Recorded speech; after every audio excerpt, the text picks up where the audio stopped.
Hello and welcome to channel again guys, this is Shaurya Awasthi. तो video शुरू करने से पहले अगर आपने एक्सेंचर ड्राइव की प्लेलिस्ट नहीं देखी है तो do check out that. Link मैं नीचे डिस्क्रिप्शन में मेंशन कर दूंगा। और ऐसे फर्दर टेक्निकल अपडेट्स के लिए आप व्हाट्सएप चैनल ज्वाइन कर सकते हैं, उसको मैंने डिस्क्रिप्शन में मेंशन कर रखा है।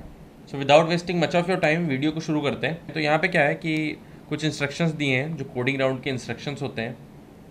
इस वीडियो में हम सिर्फ एक प्रॉब्लम कवर करने वाले हैं जो कि है count all palindromic subsequence in a given string. तो हमको एक स्ट्रिंग गिवन है, हमको उसमें काउंट करके बताने कितने पैलिंड्रोमिक सबसीक्वेंस हो सकते हैं। ये ध्यान देने लगा, तो सब स्ट्रिंग की बात नहीं हो रही है, यहाँ पे सबसीक्वेंस की बात हो रही है। क्लियर? तो यहाँ पे मैंने लेवल रेटिंग में बताया था कि L1 L2 दो टाइप की मैं रेटिंग कर रहा हूँ क्वेश्चंस की। ठीक है, L1 जो कि प्रॉब्लम टाइप 1 है और L2 जो कि प्रॉब्लम टाइप 2 है। तो ये प्रॉब्लम टाइप 2 कवर कर रहा हूँ। कमेंट सेक्शन में काफ़ी लोगों ने बोला भी था कि प्रॉब्लम टाइप 2 पे वीडियो बनाओ, और भी मैंने कई वीडियोस ऑलरेडी बना रखी हैं प्रॉब्लम टाइप 2 पे, तो आप चेक कर सकते हैं उसको जाके। ठीक है, तो प्रॉब्लम को देखते हैं है क्या। तो हमें क्या करना है, हमें काउंट करने हैं कि टोटल नंबर ऑफ सबसीक्वेंस यानी पैलिंड्रोमिक सबसीक्वेंस कितने बन सकते हैं। तो पहले तो एग्जांपल यहाँ पे देखते हैं कि ए बी सी डी अगर गिवन है, ए बी सी डी।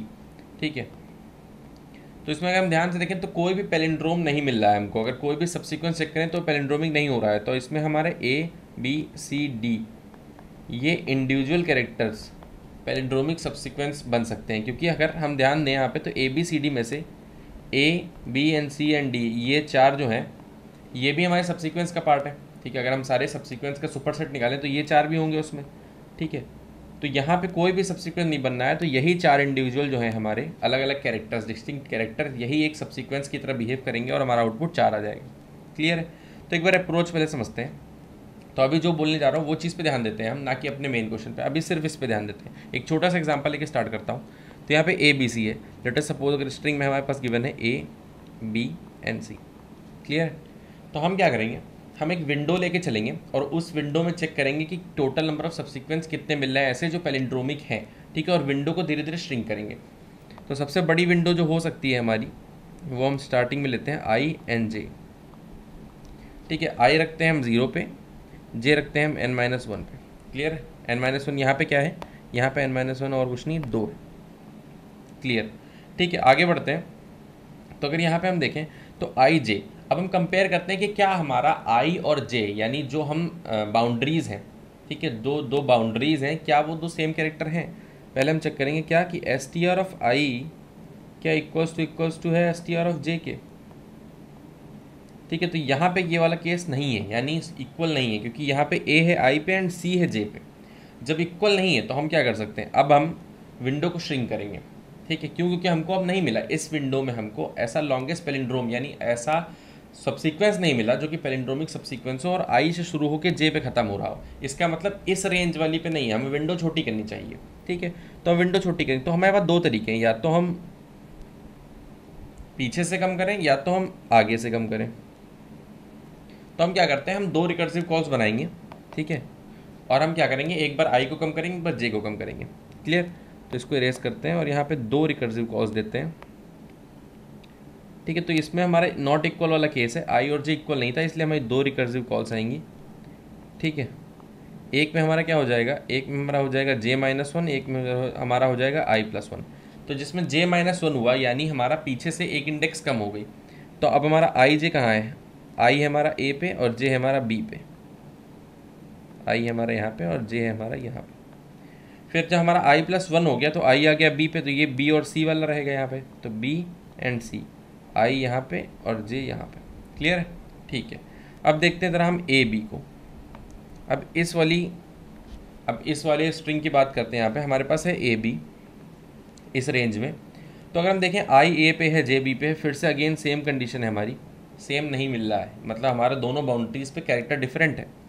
इसका मतलब फिर से हम श्रिंकिंग करेंगे, क्योंकि हमें इस रेंज में आई से स्टार्ट होने वाला और जे पे एंड होने वाला सबसीक्वेंस नहीं मिल सकता जो कि पैलिंड्रोमिक हो। तो हम श्रिंकिंग करेंगे। श्रिंकिंग के लिए क्या करते थे, i+1 j-1। ठीक है, तो हमने किया j-1, यहाँ पे हमने किया i+1। तो यहाँ j-1 करेंगे तो सिर्फ a बचेगा। ठीक है, तो हमारे यहाँ पे आया a और यहाँ पे आएगा b। ठीक है, अब i और j अगर हम ध्यान से देखें तो दोनों सेम एग्जैक्ट सेम कैरेक्टर को पॉइंट कर रहे हैं। अगर i और j इक्वल हो जाते हैं यानी एक और हमको चीज़ मिल गई। एक ये पॉइंट नोट करने वाला था, दूसरा क्या नोट किया हमने कि व्हेन आई इक्वल्स टू जे यानी सिंगल कैरेक्टर है, तो उस केस में हम क्या रिटर्न करेंगे, उस केस में रिटर्न 1 कर देंगे, क्योंकि जो सिंगल कैरेक्टर होता है वो हमेशा पैलिंड्रोम होता ही है। ठीक है, तो यहाँ से क्या रिटर्न होगा, यहाँ से 1 रिटर्न होगा। ठीक है, +1, तो यहाँ से क्या रिटर्न होकर जाएगा, +1। अगर हम b को सॉल्व करेंगे, b अगेन हमारा सिंगल कैरेक्टर है, 1 रिटर्न करेगा, यहाँ से भी हमारा +1 जाएगा। यानी a और b में 1 + 1 दैट इज़ कितना हो गया, वो हो गया हमारा 2, यहाँ पे आया 2। अब अगेन और b और c को जो हम सॉल्व करते हैं तो इसमें भी i और j सेम नहीं है, यानी हम क्या करेंगे, ब्रेक करेंगे। ठीक है, हम मतलब श्रिंकिंग करेंगे, दो रिकर्सिव कॉल्स जाएंगी, तो जो हमारा j-1 कॉल होगा तो यहाँ बचेगा b, जब हमारा i+1 कॉल होगा तो यहाँ बचेगा c। यहाँ b और c सिंगल कैरेक्टर, क्या रिटर्न करेंगे, 1 1। ठीक है, तो अगर देखें यहाँ से क्या रिटर्न हुआ, यहाँ से भी 2 आया। अब अगर हम ध्यान से देखें इस वाले सब सीक्वेंस और इस वाले सब सीक्वेंस की अगर हम बात करें, यानी दो स्ट्रिंग्स जो हैं अलग अलग A B and B C, इन दोनों में अगर हम ध्यान से देखें तो हमारा जो बी है इंडिविजुअल बी 2 बार काउंट हो गया। अगर हम ध्यान से देखें तो जो बी था हमारा, जो मिड था, वो 2 बार काउंट हो गया। तो इसके लिए हमें क्या करना पड़ेगा, ये कौन सा केस है, इसके लिए हम क्या करते हैं, जो हमारा मिड है ना, मिड को हम एक बार माइनस कर देते हैं। तो एक बार हम क्या करेंगे, जब हमने यहाँ पे 2 रिकर्सिव कॉल्स की थी ना, तो साथ ही साथ में इन दोनों को ऐड करेंगे और साथ ही साथ में माइनस कर देंगे किसको, मिड को, यानी दोनों को डिक्रीमेंट करेंगे। सॉरी, हम विंडो श्रिंक करेंगे। एक बार हम आई को बढ़ा रहे थे और जे को कम कर रहे थे। ठीक है, जे को कम कर रहे थे, आई को बढ़ा रहे थे। अब इस बार हम दोनों को एक साथ करेंगे, यानी हम क्या करेंगे, i+1 और j-1, और जो यहाँ पे आएगा b उसको कर देंगे माइनस। जब हम यहाँ से b माइनस करेंगे, ठीक है, तो अगर हम ध्यान से देखें, जब हमने b यहाँ पे माइनस किया तो b क्या रिटर्न करेगा, 1। तो हमारा 2 यहाँ से आया, 2 यहाँ से आया और माइनस हो गया b, तो क्या बचा, 2 + 2 - 1 दैट इज़ 3। और इसका आउटपुट कितना आएगा, 3।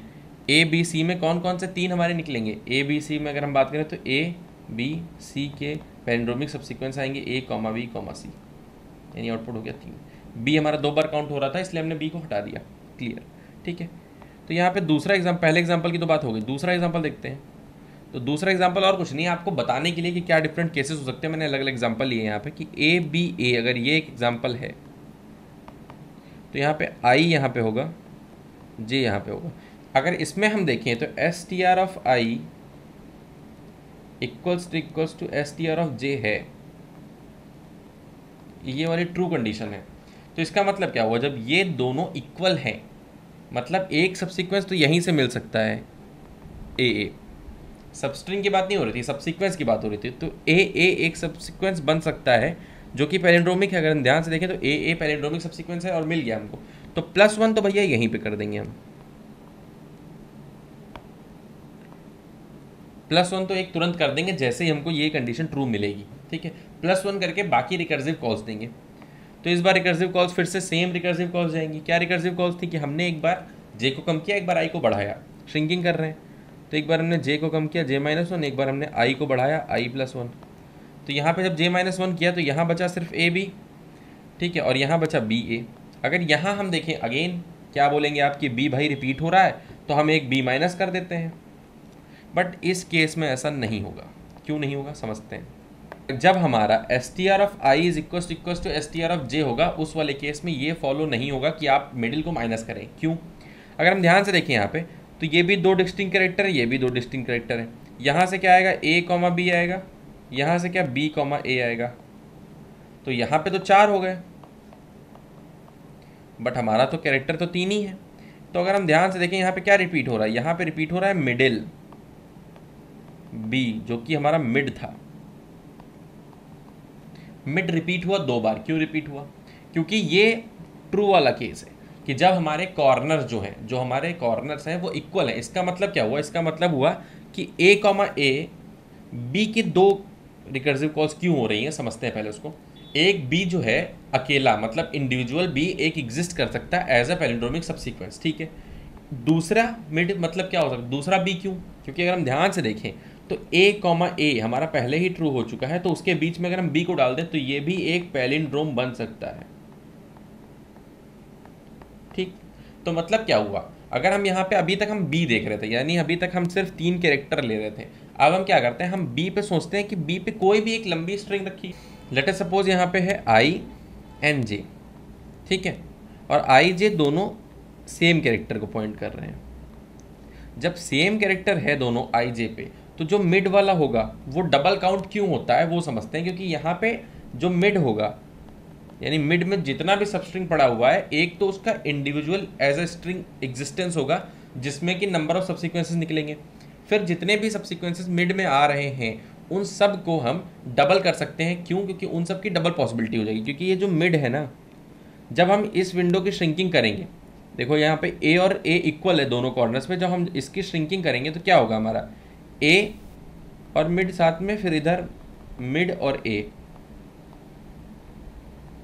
ठीक है। मिड यहाँ पे एम आई डी मिड नहीं है, ये कोई भी एक रिप्रेजेंटेशन है, कोई भी सबस्ट्रिंग हो सकता है यहाँ पे, ठीक है। तो हमने मिड को 2 बार कंसीडर किया और इसमें हम माइनस नहीं कर रहे हैं। क्यों नहीं कर रहे हैं? क्योंकि यहाँ पे जो मिड होगा इसकी 2 पॉसिबिलिटीज होंगी, एक अपना इंडिविजुअल एग्जिस्ट करने का, एक हमारे दोनों कॉर्नर्स के बीच में एग्जिस्ट करने का, ठीक है। ओके, क्लियर है यहाँ पे। तो एक एग्जाम्पल लेके हम प्रॉपर समझते हैं अब, ठीक है। तो अगर हमने एग्जाम्पल लिया ए बी सी डी, ठीक है, इसका आउटपुट 4 आएगा, सबको पता है, ठीक है। पहले ही एग्जांपल है क्योंकि इसमें सारे डिस्टिंक्ट कैरेक्टर हैं, कोई भी पैलिंड्रोम नहीं बनना है एक से ज़्यादा कैरेक्टर यूज़ करके, ठीक है। तो हम इसमें एक बार चला के देखते हैं। हमने आई रखा यहाँ पे, हमने जे रखा यहाँ पे, ठीक है। आई और जे इक्वल नहीं है, ठीक है, आई जे इक्वल नहीं है, तो उसका मतलब क्या होगा, श्रिंकिंग होगी और सब्ट्रैक्ट होगा मिड वाला। यानी पहले हमने किया जे -1 और हमने बनाया ए बी सी, ठीक है। फिर हमने किया और हमने बनाया i+1 हमने किया और हमारे पास हो गया बी सी डी। उसके बाद जो है, जो हमारा आता है, माइनस करना है हमें मिड। अच्छा, मिड कैसे निकलेगा? दोनों तरफ से अगर हम श्रिंक कर दे तो हमारा मिड निकल आएगा। तो दोनों तरफ से श्रिंक करेंगे तो यानी i+1 और j-1, तो हमारा मिड कितना है, बी सी। इसमें से माइनस भी होगा क्योंकि बी सी 2 बार काउंट हो रहा है यहाँ पे, क्लियर है? ओके, अब ए बी सी में अगर हम देखें तो ए बी सी में क्या होगा, फिर से सेम नहीं है, अगेन हमारा ए बी यहाँ जाएगा, बी सी, और फिर माइनस होगा बी हमारा, यानी ये दोनों प्लस हैं और ये माइनस है। अगेन यहाँ पे भी ये दोनों प्लस हैं और ये हमारा माइनस है, ठीक है, बी सी। ओके, फिर हम ए बी के लिए कैलकुलेट करते हैं। तो ए बी में हमारा क्या रिटर्न होगा, ए बी भी अगर हम देखें तो हमारा ए एंड बी दोनों अलग अलग ब्रेक हो जाएगा। क्यों? क्योंकि ए बी इक्वल तो है नहीं, तो हमारा +1 तो होगा नहीं। ए सिंगल कैरेक्टर 1 रिटर्न करेगा क्योंकि आई जे दोनों सेम पोजीशन पे, ये भी 1 रिटर्न करेगा, तो यहाँ पे कितना आ जाएगा, ए बी पे 2 आ जाएगा। सिमिलरली बी सी भी हमारा 2 रिटर्न कर देगा, बी हमारा सिंगल कैरेक्टर है, 1 रिटर्न करेगा, तो 2 + 2 - 1 दैट इज कितना हो गया, 3। ए बी सी से आ गया 3, यानी ए बी सी में 3 ही पैलिंड्रोमिक सबसीक्वेंसेस निकलने हैं, जो कि हमारा A B C individual characters ही हैं। सिमिलरली बी सी डी में हमारा तीनों इंडिविजुअल कैरेक्टर्स हैं, यहाँ से भी 3 रिटर्न होके आ जाएगा, तो यहाँ से भी आ जाएगा 3। माइनस हम जब बी सी करेंगे, ठीक है, तो बी और सी यहाँ पे भी दोनों इंडिविजुअल कैरेक्टर्स अगर ब्रेक डाउन करें तो बी एंड सी निकल रहा है, बी यहाँ पे 1 रिटर्न करेगा, सी यहाँ पे 1 रिटर्न करेगा। क्यों? क्योंकि आई और जे दोनों सेम को पॉइंट करेंगे, ठीक है। तो यहाँ पे 1 1 ये हो जाएगा 2, तो 3 + 3 - 2 दैट इज 4। तो यहाँ से आंसर आया 4, जो कि कुछ नहीं इंडिविजुअल कैरेक्टर्स ही होंगे, ठीक है। तो यहाँ से हमारा क्लियर हो चुका है कि अब हम रिकर्सिव कॉल्स लगा सकते हैं। तो एक बार देख लेते हैं सारी कंडीशन जो कि रिकर्सिव कॉल्स की होंगी वो क्या होंगी, ठीक है। तो पहले देखते हैं बेस केस क्या होगा। पहले तो आई और जे में हम बात कर रहे हैं तो जे हमेशा आई से बड़ा होना चाहिए। तो सबसे पहली कंडीशन तो हमारी यही हो जाएगी कि if J greater than I हो गया, sorry J smaller than I हो गया तो रिटर्न 0 कर दो, यानी वो एग्जिस्ट नहीं कर सकता। दूसरा बेस केस क्या हो गया कि अगर आई इक्वल्स टू जे है, यानी सेम कैरेक्टर को पॉइंट कर रहा, सिंगल कैरेक्टर, तो रिटर्न 1 कर दो, क्योंकि सिंगल कैरेक्टर एक पैलिंड्रोम काउंट होता है, ठीक है। उसके बाद क्या करना है हमें, ये हम सॉल्व फंक्शन बता रहे हैं, ये हम अपने रिकर्सिव फंक्शन की बात कर रहे हैं। उसके अंदर क्या होगा, उसके बाद हमारा होगा कि हमें क्या करना है, हम चेक करेंगे इफ़ अगर हमारा str(i) इक्वल्स टू str(j) अगर ये है तो हम क्या करेंगे, तो हमें रिकर्सिव कॉल करनी है और साथ ही साथ में +1 ऐड भी करना है और माइनस कुछ नहीं करना। तो इसमें हम क्या करेंगे, तो हम इसमें रिटर्न करेंगे रिटर्न 1 + सॉल्व और ये जो फंक्शन था सॉल्व, थोड़ा यहाँ पे लिख लेता हूँ मैं, आई कॉमा जे से हमने स्टार्ट किया है, ठीक है। तो ये जो सॉल्व होगा I plus one comma J plus solve I as it is लिखेंगे, उसके बाद जे को कम करेंगे, ठीक है। ये दो रिकर्सिव कॉल्स हो गई और साथ ही साथ में वन हमने ऐड कर दिया, क्यों? क्योंकि दो कॉर्नर्स हमारे इक्वल तो हैं ही, उनसे एक सब सीक्वेंस तो बन ही सकता है, ठीक है। एल्स केस में अगर ऐसा नहीं है, एल्स केस में अगर ऐसा नहीं है तो हम क्या रिटर्न करेंगे? तो हम रिटर्न करेंगे सॉल्व, इसमें वन तो नहीं आएगा क्योंकि हमारा एक्स्ट्रा अगर मिल ही नहीं रहा है, कॉर्नर हमारे इक्वल नहीं है, तो वन तो हमारा आएगा नहीं। Solve I plus one comma J plus solve I as it is लिख देंगे और J minus one, minus mid वाला पार्ट दो बार काउंट होगा इस वाले केस में, तो माइनस भी करेंगे क्योंकि जब हमारे दोनों कॉर्नर्स इक्वल नहीं है तो मिड की एग्जिस्टेंस एक ही बार होगी। तो हम मिड वाला कहाँ से निकालेंगे? Solve I plus one comma J minus one, ठीक है। तीन रिकर्सिव कॉल जाएंगी, दो ऐड होंगी, एक सब्ट्रैक्ट होगी हमारी, जो कि है हमारी मिड। क्लियर? तो ये हमारा बनेगा कुछ जाके फंक्शन, तो ये हमारा रिकर्सिव फंक्शन ऐसा कुछ बनेगा, ठीक है। क्लियर है? ठीक है, तो इसको एक बार कोड करके देखते हैं। तो यहाँ पे हमने मेन फंक्शन में क्या किया, एक स्ट्रिंग बना ली, ठीक है। स्ट्रिंग हम इनपुट ले रहे हैं यहाँ पे, उसके बाद हम सॉल्व फंक्शन में स्ट्रिंग, ठीक है, और जीरो इंडेक्स यानी आई, आई हमारा जीरो से स्टार्ट होगा, और जे जो कि हमारा लेंथ माइनस वन से यानी एन माइनस वन से स्टार्ट है, वो हमने पास करके सॉल्व फंक्शन कॉल कर दिया। सॉल्व फंक्शन क्या है? रिकर्सिव फंक्शन है। रिकर्सिव फंक्शन कैसे काम कर रहा था? ठीक है, ये दोनों हमारे बेस केस थे, ये दोनों बेस केस हमने लिख लिए। उसके बाद क्या था हमारा कि if S T R of I, I और जे पे अगर सेम कैरेक्टर पड़ा हुआ है तो हम क्या रिटर्न करते थे? वन प्लस, ठीक है। एक बार हम आई को बढ़ा कर स्ट्रिंग करते थे, एक बार हम जे को घटा के स्ट्रिंग करते थे। तो हमने दोनों रिकर्सिव कॉल्स यहाँ पे लिख ली, साथ में एक एक्स्ट्रा ऐड कर दिया। किस लिए? ताकि हमारा जो हमारे दो कॉर्नर्स पे इक्वल मिल रहे हैं उनको साथ में कंबाइन करके एक सबसीक्वेंस बनता है ना, तो वो वाला वन यहाँ पे ऐड कर दिया। एल्स केस में अगर ऐसा नहीं होता, यानी अगर इक्वल नहीं मिलते हैं, तो एल्स केस में हम क्या रिटर्न करते थे? दोनों हमारी रिकर्सिव कॉल्स होती थी, साथ में माइनस होता था हमारा मिड। मिड कैसे निकालते थे? आई प्लस वन और जे माइनस वन दोनों के लिए रिकर्सिव कॉल्स करके एक साथ में, हम एक साथ में दोनों तरफ से श्रिंक करके जो मिड आता था उसको हम माइनस कर देते थे, ठीक है। तो ये हमारा कुछ रिकर्सिव फंक्शन है।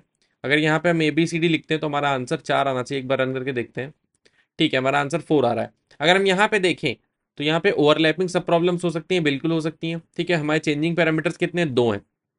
दो चेंजिंग पैरामीटर्स के लिए हम 2D डीपी बना करके इसको मेमोराइज कर सकते हैं। तो चलिए इसको मेमोराइज करके देखते हैं।